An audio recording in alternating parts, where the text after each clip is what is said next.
Hello students, आप सभी का लक्ष्य अकेडमी के प्लेटफॉर्म पर स्वागत है। हम लोग भैया पढ़ रहे थे सीयूटी यूजी का केमिस्ट्री और हमारा आपका चल रहा था थर्ड चैप्टर यानी कि रासायनिक बलगत जिसको हम लोग बोलते हैं केमिकल काइनेटिक। क्या बोलते हैं? Chemical kinetic. इसको हम लोग जो है एक लेक्चर में कर चुके थे।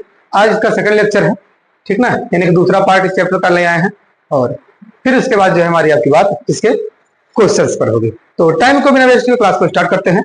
तो आइए देखते हैं भैया हमारा आपका ये चैप्टर में आगे का टॉपिक क्या है। Chapter 3 part 2।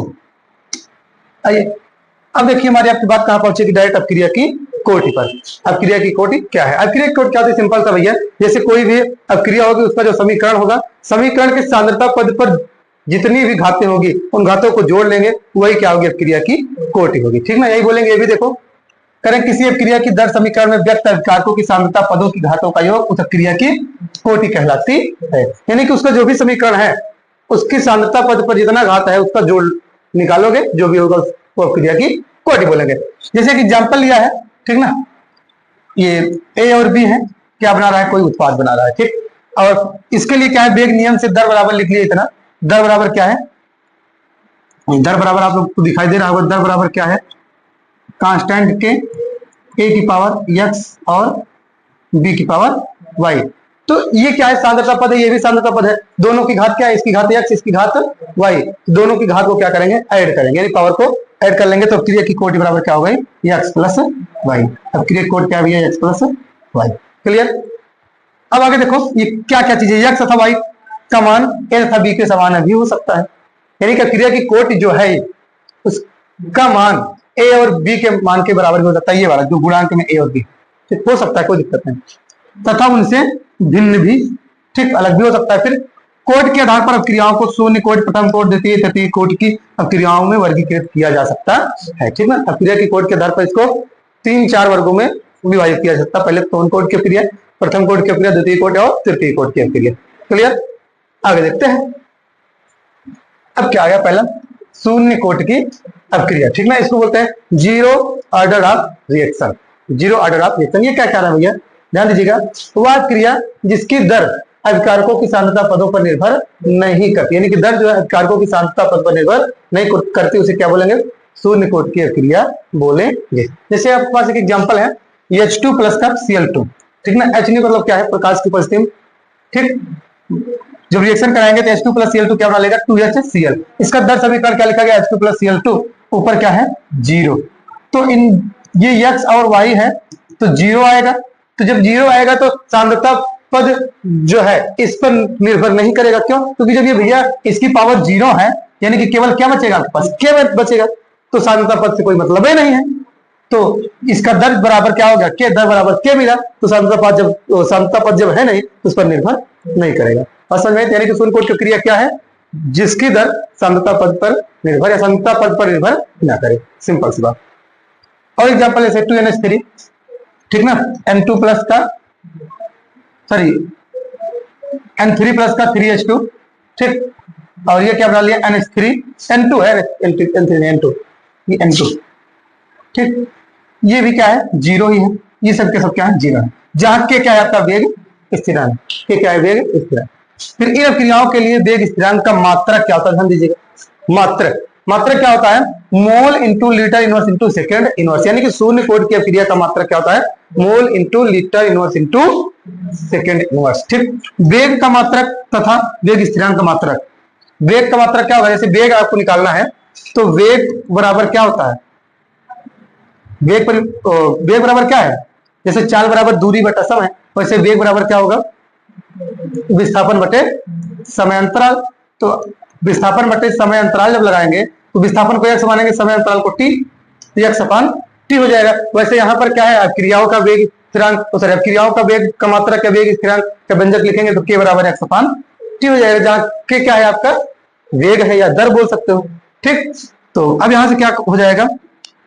ये x क्या है? x क्या? उसकी सांद्रता है। सांद्रता क्या होगी? विलायक और विलयन दोनों को घटाने के बाद क्या मिलेगा? उसका x मिलेगा। तो ये क्या हो जाएगा? x के स्थान पर A0 माइनस का A, A0 माइनस का A रख दिया अपान का T। समीकरण 1 बना दिया इसको। शून्य कोटि की क्रिया के लिए समकालिक वेग समीकरण या समकालिक वेग नियम को व्यक्त करती है। ये समकालिक मतलब एक समान समय में। ठीक, अभी आगे आप लोग को लिखने का टाइम दिया जाएगा। ठीक, अब आगे देखो, शून्य कोटि की अभिक्रिया का अर्ध आयुकाल अभिकारक की प्रारंभिक सांद्रता, अर्ध आयुकाल जो है अभिकारक की प्रारंभिक सांद्रता A0 के समानुपाती होती है। ये क्या है? अभिकारक की प्रारंभिक सांद्रता A0 है तथा इसे निम्न व्यंजक द्वारा प्रदर्शित किया जाता है।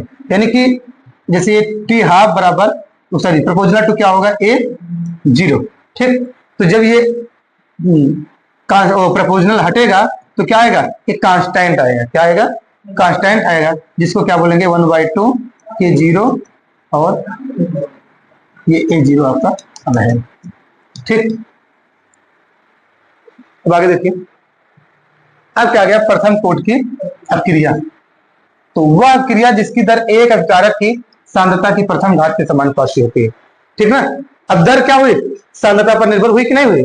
0 यानी शून्य कोटि की अभिक्रिया में उस पर निर्भर नहीं कर रही थी। क्यों? क्योंकि सांद्रता पद बच ही नहीं जाता, क्योंकि उसकी वैल्यू क्या हो गई थी? पावर 0 यानी कोटि 0 थी।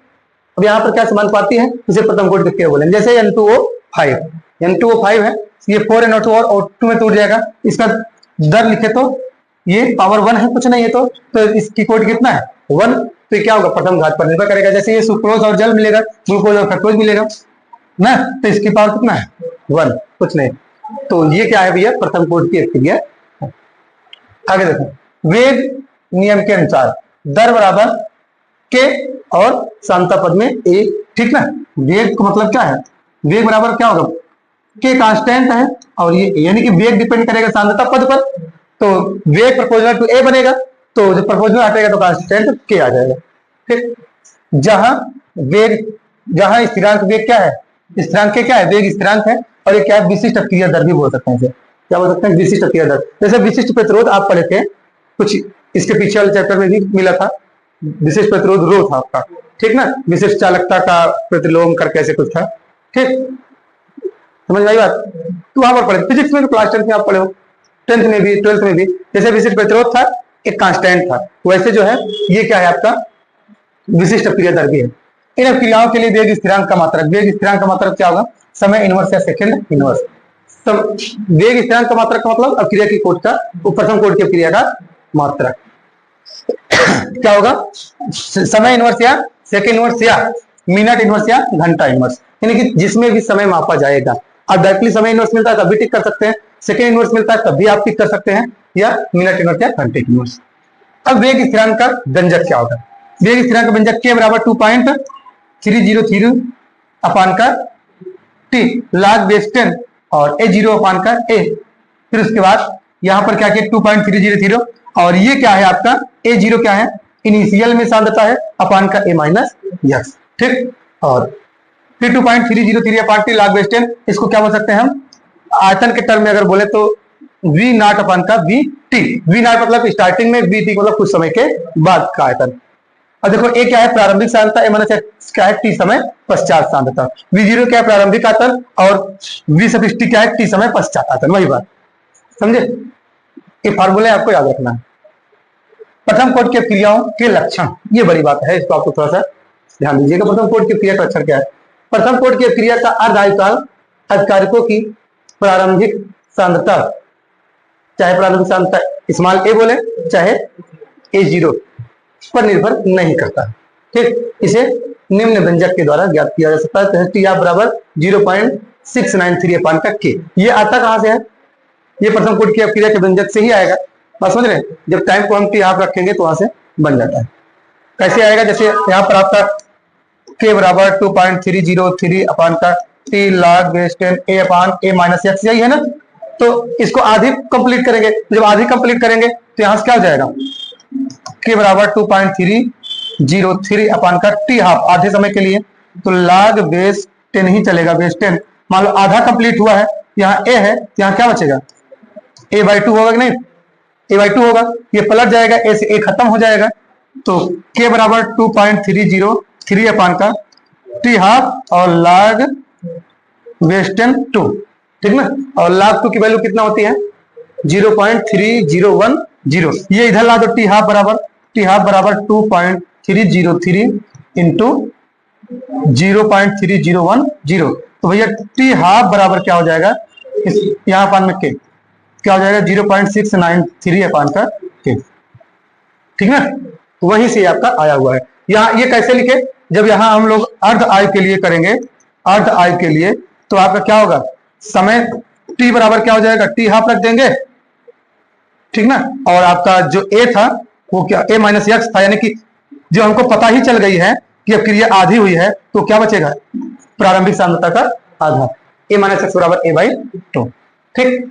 अब यहाँ देखो अगला प्रॉपर्टी, प्रथम कोटि की क्रिया की सांद्रता n गुणा बढ़ाने पर क्रिया का वेग भी n गुना अधिक हो जाता है। यानी कि प्रथम कोटि की क्रिया की सांद्रता अगर n गुना बढ़े, यानी कि 2 गुना 4 गुना अगर सांद्रता हो रही है, तो उसका वेग भी क्या होगा, उतना ही गुना होगा। याद रखिएगा, क्वेश्चन बन सकता है कि मान लो किसी प्रथम कोटि की क्रिया की सांद्रता 2 गुनी कर दी जाए, तो उसका वेग कितना होगा।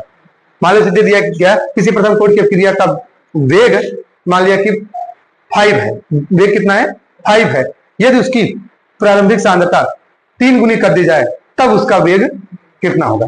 तो 3 गुनी कर दिया जाए तो वेग भी 3 गुना हो जाएगा, यानी 5-15 आंसर आ जाएगा। डायरेक्ट सवाल होगा अगर ऐसा पुटअप हुआ तो। देखो परंतु वेग स्थिरांक के मान में कोई परिवर्तन नहीं होगा, ठीक। आगे देखो, अब क्रिया की आणविकता क्या है। अब क्रिया की आणविकता, किसी क्रिया की संतुलित रासायनिक समीकरण द्वारा व्यक्त प्रत्येक प्रारंभिक पद में भाग लेने वाले अभिकारक अणुओं की कुल संख्या क्रिया की आणविकता कहलाती है। सिंपल सी बात है, कोई भी क्रिया है उसमें बैलेंस होना चाहिए रिएक्शन, उसमें जितना भी अणु भाग ले रहे हैं उसे क्या बोलेंगे, क्रिया की आणविकता।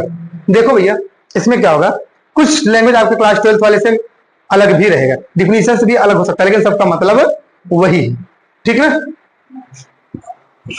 आगे देखो, आणविकता के आधार पर अक्रियाओं को एकाणुक, द्विअणुक, त्रिअणुक के रूप में परिभाषित कर सकते हैं, ठीक ना।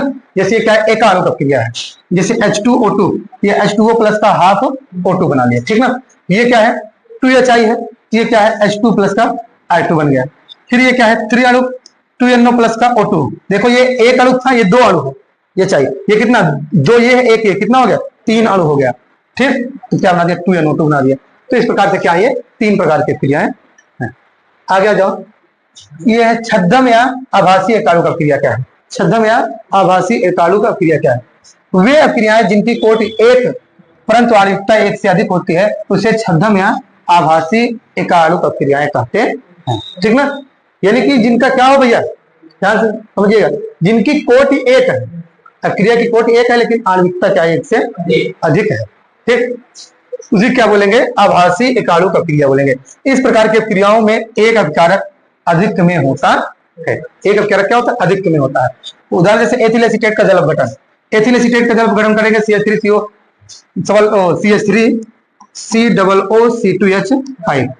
H प्लस का H2O।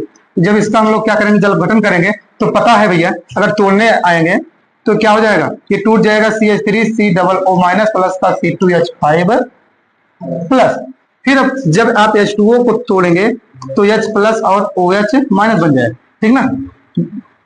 ये प्लस माइनस CH3CO H बना दिया, और ये C2H5 और OH क्या बना दिया, C2H5OH। ये H प्लस का अम्लीय माध्यम में हो गया क्रिया, क्या होगी, अम्लीय माध्यम में। जैसे इसमें करा, इस क्रिया की आणविकता 2 है, आणविकता क्या है 2 है, लेकिन कोटि कितना है 1 है। 2 कैसे है, एक अणु ये हुआ, एक अणु ये हुआ, 2 अणु एक नए क्रिया में भाग लेने वाले, तो आणविकता क्या होगी 2 है, लेकिन कोटि क्या होगी 1 ही। कोटि किस पर कैसे निकलती है, वो प्रायोगिक मान पर डिपेंड करती है, हम लोग डायरेक्टली ऐसे नहीं बता सकते कोटि कितनी होगी, ठीक। इसलिए बता दिया कोटि कितना है, क्योंकि जल अधिक में होता है तथा दर निर्धारक पद में भाग नहीं लेता, यानी कि जो जल है ये इसका वेग निर्धारक पद में भाग नहीं लेगा, समझे।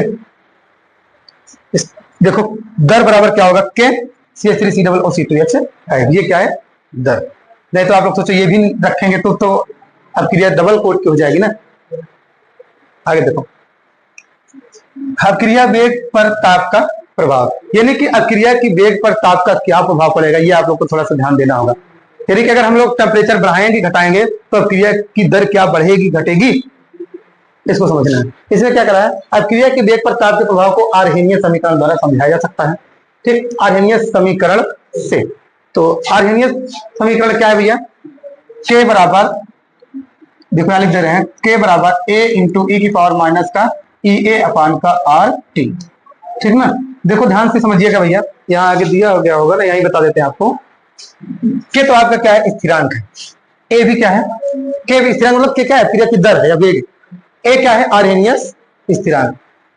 ए क्या है, ई ए क्या है, सक्रियण ऊर्जा।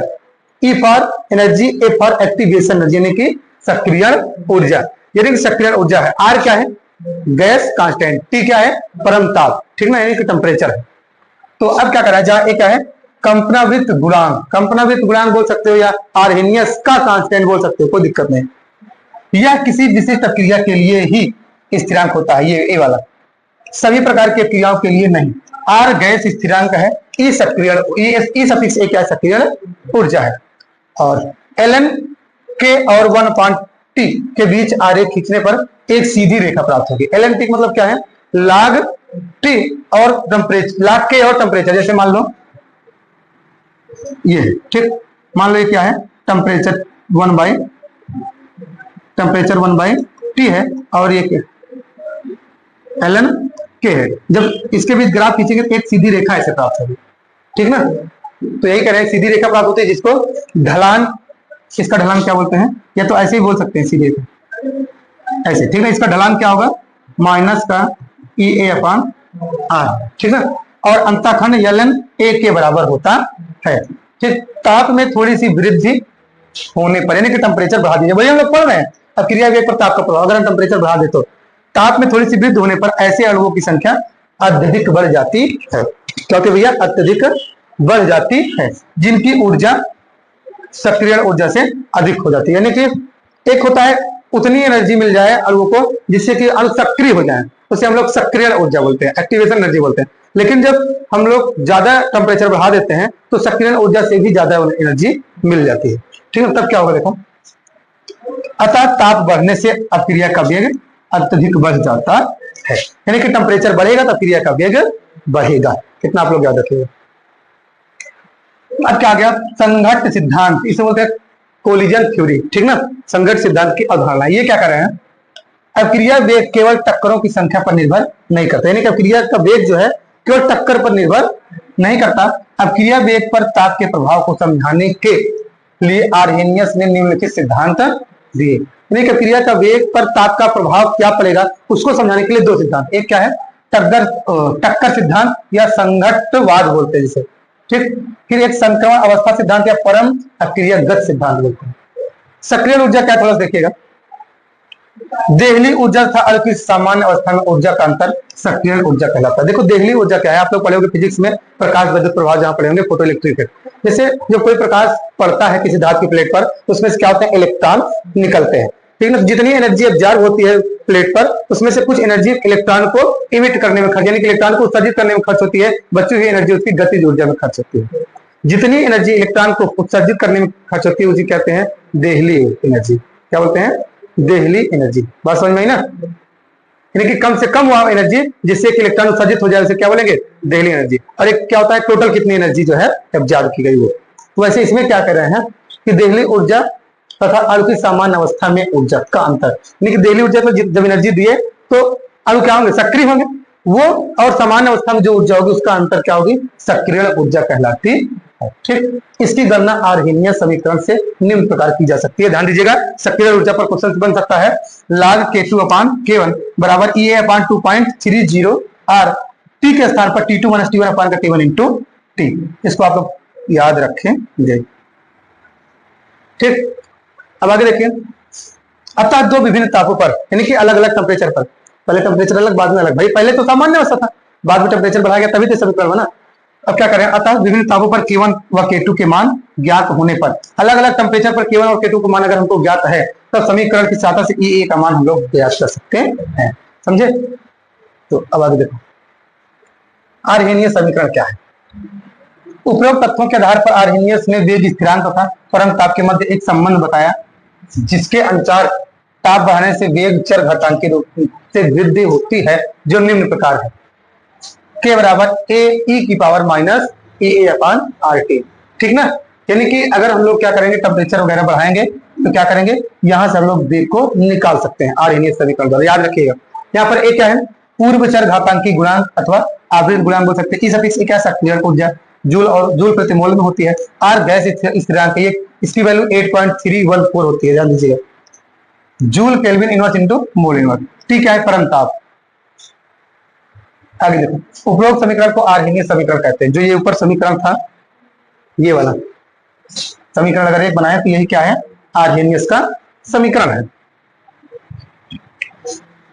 आगे देखें भैया, चूंकि सक्रियण ऊर्जा का मान सदैव धनात्मक मतलब अक्रिया उष्मा शोषी या उष्मा क्षेपी होता है, यानी कि चाहे क्रिया चाहे उष्मा शोषी हो चाहे उष्मा क्षेपी। उष्मा शोषी का मतलब उष्मा अवशोषित की गई हो या उष्मा उत्सर्जित की गई हो, उससे मतलब नहीं।